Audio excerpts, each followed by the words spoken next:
কেউ যদি এশার নামাজ পড়ে ঘুমায়, আবার ঘুম থেকে উঠে যদি সময় মতো ফজরের নামাজ 4 রাকাত আদায় করে নেয়, নবী বলেন ঘুমানোর সময়টাও নেকের পাল্লায় ওজন করা হবে।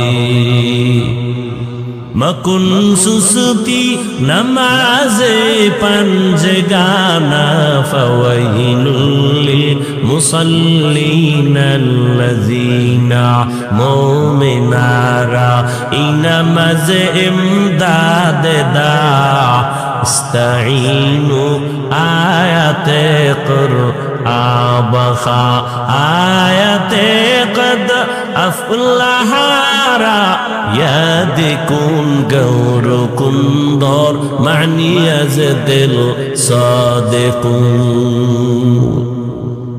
সময়টারে কাজে লাগাইয়েই তো বড় পীর আব্দুল কাদের জিলানী, সময়টাকে কাজে লাগানোর কারণেই তো খাজা মুঈনুদ্দিন চিশতি আজমিরি, সময়টাকে কাজে লাগানোর কারণেই তো বড় বড়রা কবরে গিয়েও তারা অমর হয়ে আছেন।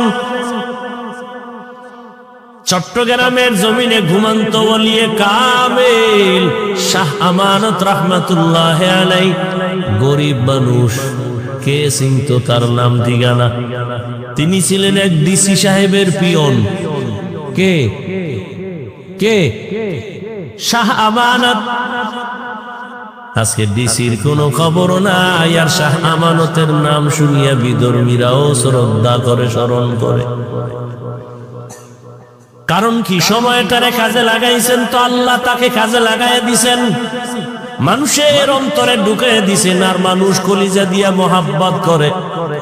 আজকে তার নামে বিমানবন্দর